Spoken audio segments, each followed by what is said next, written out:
Öncelikle merhaba arkadaşlar. Maalesef yine bir şey kazanamadığımız bir gaming ile birlikte karşınızdayım. Sadece kutu kazandık yanlış hatırlamıyorsam. Tekrar bir bakayım. Aynen öyle, sadece 10 adet kutu kazanmışız. 3 küme düşmüşüz, 3 küme yükselmişiz. 22'si güvenli kalmış. Bildiğiniz üzere anti-stack vardı bu hafta sonu. Yani geçen hafta sonu diyebilirim artık. Anti-stack'te 5 farklı takımdan kartlar kullanabiliyordunuz ve ödül havuzu gerçekten hiç fena değildi. Hemen ödül havuzuna bakalım. Gördüğünüz gibi Süper Yer'de birinci 2500 dolar alıyor. İkinci 1500 dolar, üçüncü 1000 dolar vesaire, ama ve lakin eski sezonun kartlarda kullanabiliyordunuz. Gerçekten güzel bir fırsattı bu turnuva ama maalesef beklediğimiz şeyler olmadı. Süper Rare'de olabildiğince bu hafta iyi puan yapabilecek kartları koydum. Kaptan Sanchez yaptım. Yani Galatasaray'ın 2 tane gol yediği maçta yine 60 puan yapmış.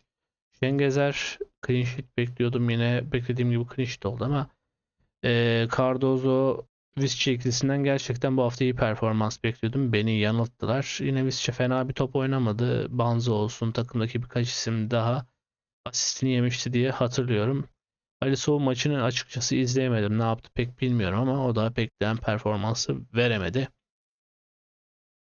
Evet, buraya geldiğimizde de İyi bir başlangıç yapmış sayılırdık. İlk yarının ilk 15 dakikasında sanırım Konya'nın golüyle başladık.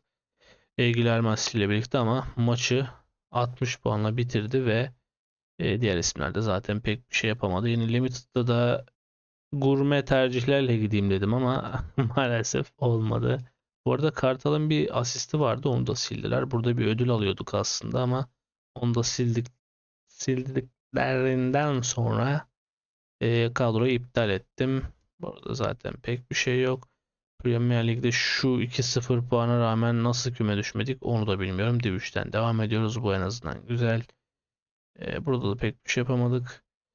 E, Bundesliga'da 2 Div 3, bir Div 4 şeklinde devam edeceğiz. Nötr'de kaldık. Evet, gelelim şuraya.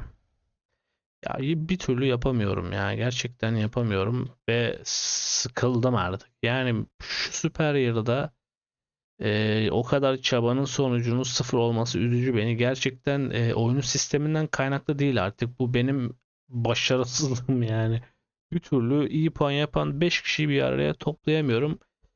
Ki zaten yeni sezonda kısıtlı kartım da var.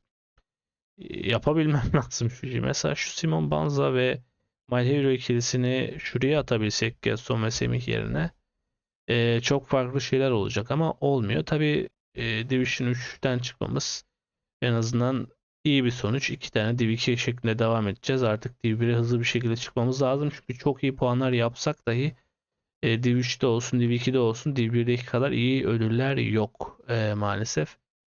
Eski sezona geldiğimizde 2 tanesinden düşmüşüz. Kalitesiz katıldık. Yani yapacak bir şey yok. Bir tane kalecimizi burada kullandığımız için burada hiç kalitesiz katılmışız. Bütün eski sezonlara tamamen kalitesiz katılmışız. Hiç kalitesiz de güzel bir cümleymiş. Burada bir NT gibi bir şey oldu. Beşiktaş derbi maçını kazanmasına rağmen maalesef iyi puan yapamadı oyuncular. Yani bir Rafa skoru, bir Gerson skoru falan olsa, bir Immobile skoru. Ne bileyim, Rafa asist, Gerson gol, Immobile asist, Semih gol falan gibi şeyler olsa belki bir şeyler kazanabilirdik ama onu da başaramadık. Onun akabinde Masuaku'nun çok yalandan bir asisti var. 81 puanla bitirdi o maçı. Onun akabinde anlatacağım pek bir şey yok sanırım ya. Böyle hızlı hızlı bakayım. Aynen öyle. Contender'da da bir küme yükselmişiz. Div 3'e çıkmışız birisinden. Diğerlerinden de yine nötr kalmışız. Bir tane Div 5'ten çıkmışız eski sezon olarak. Hızlı bir şekilde kutuları açayım. Sonraki oyun haftası olan hafta arası kadrolarını göstereyim. Daha sonrasında videoyu kapatalım. Bunların hepsini alıyorum. Daha sonrasında kutulara geçiyorum. Evet, 7 tane limited, bir tane rare ve 2 tane de super rare olmak üzere kutular açacağız. Sanırım sadece limited'da yeterli essence miktarına ulaşacağız. Çok absürt şeyler olmazsa Sadece limited bir tane açarız, sonra kapatırız dükkanı. Güzel. Bunu istiyorum. Yani bu indirim kuponları benim istediğim şeyler. Olabildiğince indirim kuponu istiyorum Essence'den ziyade. Şu mağazamı açtım. Geçen videoda kaç tane kutu açtım ya? 17 mi 18 kutu açtım. Hiç çıkmamıştı. Güzel. 2 tane çıkmış oldu. 10 dolar indirim kuponumuz var şu an. 2 Essence. Okey.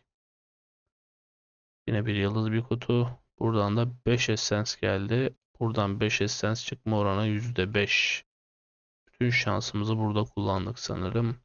Yine bir yıldızı bir de eski sezon kutu. Bundan yükseltme bile çıkabiliyor. Çıkmadı.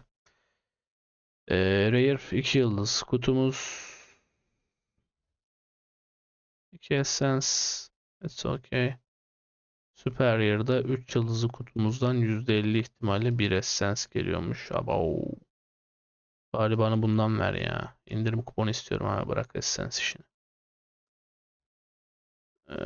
2 Essence olur. Evet. Buradan da 2 Essence. 2 Essence'ın oranı neydi? %25. Okey. Ne durumdayız Essence'lerde? Limited'da 30, Rare'da 7, Super Rare'da 9 yapmışız.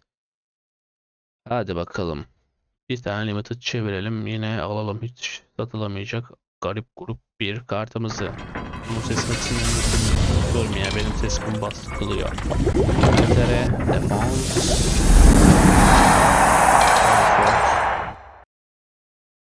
Ben mi? Evet, sen. Yine olabilecek en kötü kartlardan birisi geldi. Limited'da son zamanlarda hiç tutturamıyorum ya, onu fark ettim. Yani yine hiç satılmayacak bir kart maalesef. Yedekten bile zar zor süre buluyor.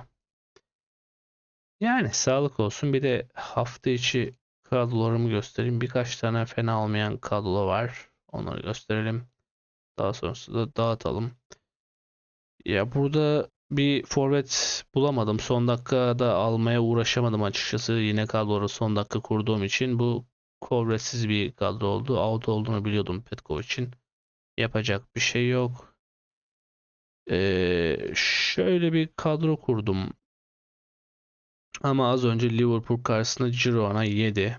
Bir sürpriz kadroydu açıkçası. Buraya da bir forvet çekmiştim. Olmadı. Yaş belli olmaz. Şu bir gol, şu bir asist, öbürü penaltı yap, çıkarma falan filan bir şeyler olursa ee, hiçbir zaman hiçbir şeyden emin olamıyoruz. Şöyle de bir kadrom var. Iğra'daki bazen oynatıyor hoca, bazen Avrupa'da oynatmıyor. Ligde tabii her maçta oynuyor ama Avrupa'da bazen oynuyor, bazen oynamıyor. O yüzden kadrodaki muammalardan bir tanesi kendisi. Çok fazla değinmeyeceğim. Burada ne iyi kadrom var ya. All-Star'ı bir kadro kurmuş. Bunu da son dakika muhtemelen öylesine kurmuşumdur.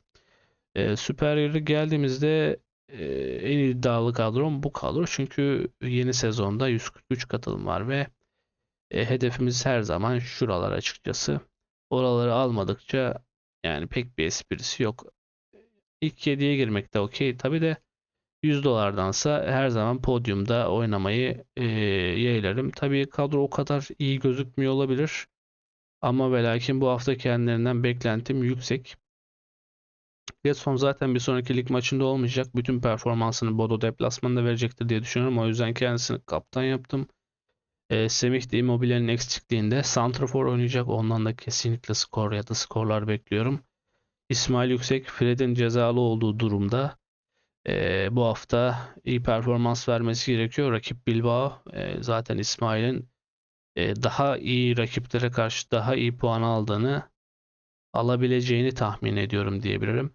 Maki de biraz mecburiyetten koyuldu buraya. Emirhan Topçu koyacaktım ama sonra antrenmanda olmamasıyla birlikte mecburen Maki'de gittim. Umarım Maki de iyi bir puanla tamamlar. Açıkçası Beşiktaş'ın gol yememe ihtimali normal şartlarda bence düşük. Ben de öyle düşünüyorum ama nedense Mert Günok'u buraya koymayı tercih ettim. Çünkü diğer kalecilerim de aslında kolay rakiple oynamıyor. Burada Muhammed Şengezer Heidenheim'le oynuyor. Almanya Ligi'nin iyi top oynayan takımlarından bir tanesi. Burada bir 3. Süper Lig kadro bu sanırım. 4. bile olabilir. Muhammed Şangezer, Duarte, Deniz Türk üçlemesi yaptım Başakşehir'den. Bu hafta kesinlikle yenmeleri lazım. Zaten yenemezlerse sanırım artık çıkma ihtimalleri çok çok aza düşüyor. O sahibi Ozdoev'le tamamladım burayı. Bu üçüncü kadro olan kadro tamamen bir kofti bir kadro. Arta kalan kartlardan kurmuşum. Burada Livakovic, Davinson Sanchez, Rafa Silva, En-Nesyri ve Salih Uçan'dan fena olmayan bir kadro kurmuşuz. Hiç belli olmaz o kadronun akıbeti. Güzel bir sonuç alabilir. Burada yeni sezon Rare tarafta bir Beşiktaş'tan 3 oyuncu tercih etmişim. Mert Günok, Rafa Silva, Getson. Ciku'yu Fenerbahçe'den kullandım. Hafta sonu cezalı kendisi. Ondan dolayı Avrupa maçında oynamasını bekliyorum. Tabii Mourinho'nun ne yapacağı belli olmaz. İnşallah oynar diyeyim en azından. Daha sonrasında bir gurme tercihle Felipe Augusto tercihinde bulundum. Umarım bizi şaşırtmaz kendisi. Beklediğimiz performansı verir. Burada bir baktım 4 tane kart koyabiliyorum. Dedim bari bir tane de kaleci alayım. Tabii kesin oynayacak mı belli değil. Son 2 maçtır kendisi oynuyor. Takımın az kalecisi Anlarstal piyasada yok. Yine bu maçta oynaması bekleniyor. Umarım oynar. Yanına da Rafa, Salih, Cuku ve Cedric Bakambu ekledim. Cedric Bakambu da ligin en zayıf takımlarından biri olan Petro Cup'la oynuyor. Tabii geçen hafta Başakşehir'in son dakika yediği takım ama bir tek Başakşehir'e gol atmışlardı sanırım. Yani Betis'in o takıma karşı üstünlük sağlaması gerekiyor. Bu kadroyu direkt geçiyorum. Burada da yine fena olmayan 4 isim var aslında elimde ama bir kaleci çekeyim mi diye düşündüm son saatlerde ama yani bilemedim ya, emin olamadım, çekmedim. Yine burada bir sıkma kadromuz var. Burada bir Beşiktaş istek attım. Mert Günok, Svensson, Getson, Semih Kılıçsoy, Rafa'dan. Burada bir Galatasaray Fenerbahçe karması yaptım. Pardon. Fernando Muslera, Davinson Sanchez, Yunus Akgün Galatasaray'dan olmak üzere Dušan Tadić ve Szymański'yi de Fenerbahçe'den tercih ettim. Szymański'nin bu hafta as başlamasını bekliyorum. Fred'in yokluğu ile birlikte orada bir enerji katar diye düşünüyorum. Burada ne yapmışım? Burada Livakovic, Tayyip Talha Sanuç, Beşiktaş'ta defans yokluğunda artık 4. stoper olmasına rağmen şu an için Beşiktaş'ın bu maçta 1. stoperi konumunda Tayyip Talha Sanuç. Yanında Zaynettin oynayacak gibi duruyor eğer Emirhan Topçu iğne vesaireyle maça çıkmazsa. Yana Jules, Jakub Brun Larsen, Milot Rashica kaptanım. Nedense Rashica bu kadroyu kurarken iyi puan yapacakmış gibi hissettirdi ve kendini kaptanlattırmayı başardı. Eski sezon tarafta Mert Günok, Tayyip Talha Hasan, Rafa Silva, Semih Kılıçsoy'dan bir dörtleme yapmışım. Yanlarına da Oyarzabal koyup kaptanlamışım. Yine Dinamo Kiev karşısında oynayacaklar.